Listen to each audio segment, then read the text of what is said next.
हाथ तो पकड़ना है इसको। हाँ बिना कैसे बताओगे?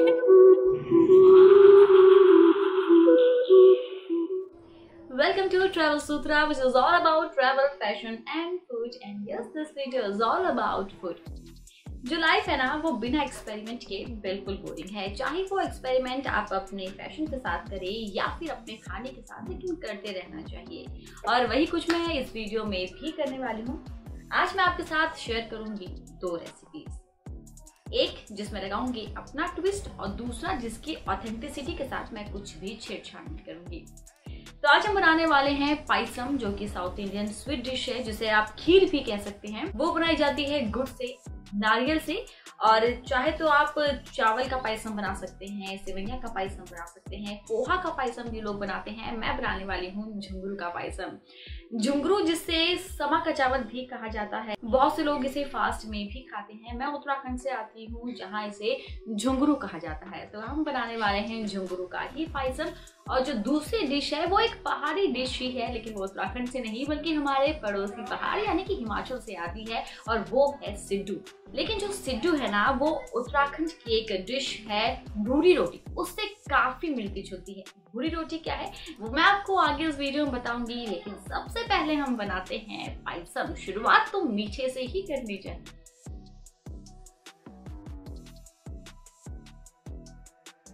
तो चलिए अब बनाते हैं पायसम जो कि मैं बनाने वाली हूँ झुंगरू का, जिसे कि मैंने बताया समा का चावल भी कहा जाता है। इसके अलावा जो पायसम है वो नारियल के दूध और गुड़ से बनता है। तो गुड़ तो मेरे पास था लेकिन नारियल का दूध नहीं था, तो बेसिकली मैंने घर पे ही बनाने की कोशिश की है।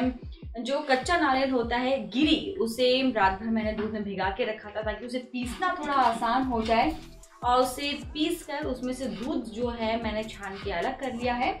हालांकि जो मैंने बाकी नारियल था वो से मैंने फेंका नहीं है, वो भी मैं खीर में जो है यूज करूंगी। तो बनाते हैं पायसम। सबसे पहले तो ये है हमारा झुंगरू समा का चावल, ये नारियल का दूध जो कि मैंने घर पे ही बनाने की कोशिश की है, और ये हमारा नारियल है, इसे भी हम अपने पायसम में यूज करेंगे। और जो चौथा इंग्रेडिएंट है पायसम का वो है गुड़। तो जो दूध है वो फिलहाल यहाँ पर गर्म हो रहा है। एक बार जब वो उबल जाएगा उसके बाद हम उसमें सामान्य चावल ऐड कर देंगे।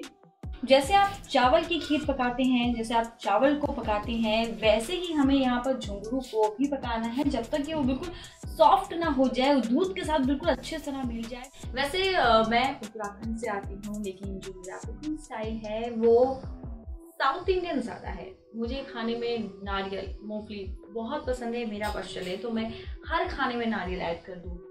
वैसे मैंने पायसम इससे पहले भी बनाया है, इसलिए सोचा क्यों ना इस बार इसके साथ एक ट्विस्ट इसमें ऐड करूँ। मुझे खाने के साथ एक्सपेरिमेंट करना बहुत पसंद है। अगर आज मैंने पायसम झुंगरू के साथ बनाया है, इस स्टाइल में बनाया है, तो हो सकता है कि अगली बार जब मैं पायसम दोबारा से बनाऊं तो मैं इसे रिपीट ना करूं, कुछ और नया ट्राई करूं। और जिंदगी में तो इसी का नाम है, हर वक्त कुछ नया ट्राई करते रहना। तो जो दूध है वो हमारा गर्म हो चुका है, और अब हम इसमें ऐड करेंगे हमारे झुंगरू यानी कि समा के चावल। इसके बाद आपको अच्छे से इसे चलाना है ताकि जो हमारे समा के चावल है वो नीचे ना लगे। साथ ही हम इसमें ऐड करेंगे हमारा इलायची पाउडर। अब हम इसमें ऐड करेंगे जो हमने नारियल जो हमने कद्दूकस करके रखा है, जिसे हमने पीसा था, वो अब हम इस खीर में डाल देंगे।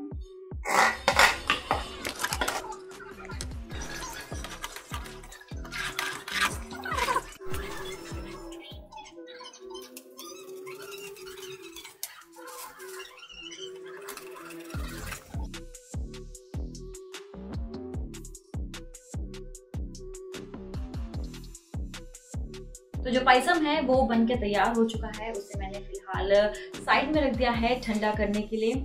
और अब हम बना लेते हैं सिड्डू। तो शुरुआत में ही मैंने कहा था जो सिड्डू है वो एक उत्तराखंडी डिश है, भूरी रोटी उससे काफी मिलता है। भूरी रोटी को भी बेसिकली घी में खाया जाता है डुबो के, और सिड्डू को खाने का तरीका भी वही है।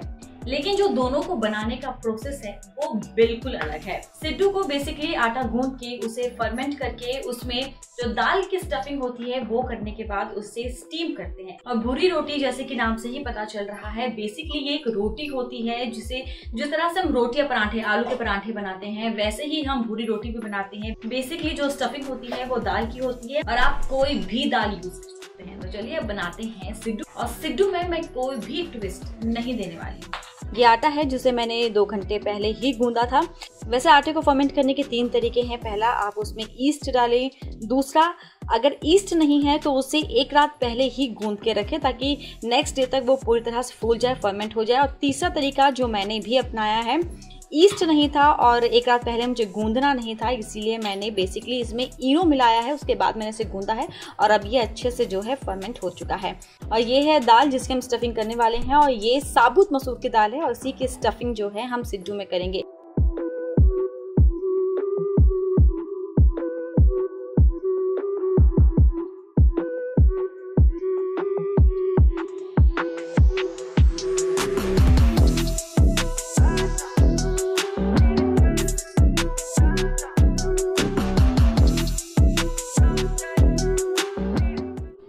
सिड्डू है वो मैंने लास्ट ईयर अपने एक फ्रेंड के स्टेटस पर देखा था और मुझे काफी टेम्पटिंग लगा था। पिछले 1 साल से प्लानिंग कर रही हूँ इसे बनाने की, फाइनली अब जाके बनाया है। इसलिए उसका ऑथेंटिक टेस्ट क्या है उसका मुझे कोई आइडिया नहीं है, इसलिए मैंने इसकी ऑथेंटिसिटी के साथ भी कोई छेड़छाड़ नहीं किया है। लेकिन हाँ, पायसम मैंने पहले बनाया है, ट्राई भी कर चुकी हूँ, इसीलिए इसके साथ जरूर मैंने ट्विस्ट ऐड किया है। तो अब बारी है इसके रिव्यू की।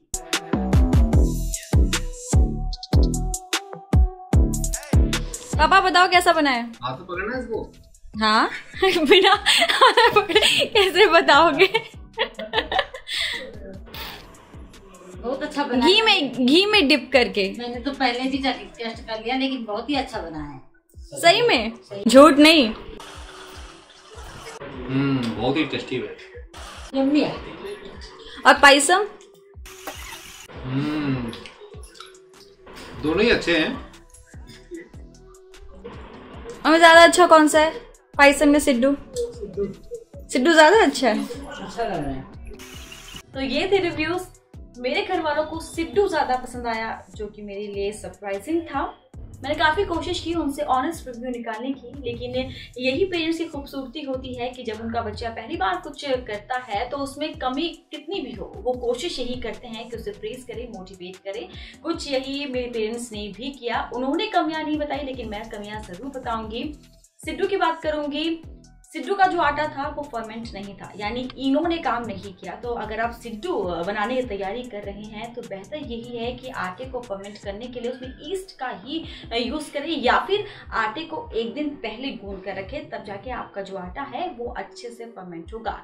जब आप सिड्डू को काट कर देखेंगे तो उसमें अगर लेयरिंग आई है तो मतलब आपका जो आटा है वो अच्छे से फर्मेंट हुआ है, लेकिन अगर उसमें लेयरिंग नहीं है तो आपका आटा जो है वो फर्मेंट नहीं हुआ है। ये एक कमी थी जो मुझे अपने सिड्डू में नजर आई।